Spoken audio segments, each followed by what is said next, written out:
Today I'm making a Fruity Pebbles ice cream sandwich with a homemade strawberry ice cream. First I'm going to make the strawberry ice cream, so in a bowl I have 1 cup of heavy cream. Next I'm going to add 2 tablespoons of freeze-dried strawberries that I crushed up. Next I'm going to mix that up until stiff peaks form. Then I'm going to add half a can of sweetened condensed milk and fold that in.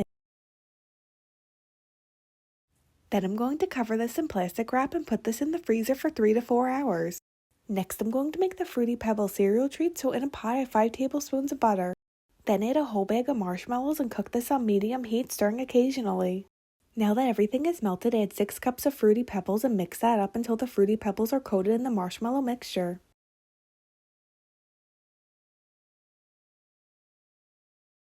Next I have a cupcake pan with liners in it. I'm going to add a scoop of the Fruity Pebbles mixture into each one and press it down using the back of a spoon. Once I'm done filling all the cupcakes, I'm going to let these set up for 30 minutes.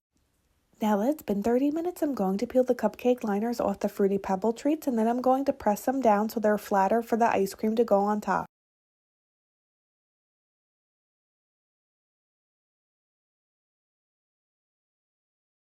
Now I took the strawberry ice cream out of the freezer. I'm going to add a scoop on 1 Fruity Pebble treats, and then I'm going to put another Fruity Pebble treats on top to make the ice cream sandwich.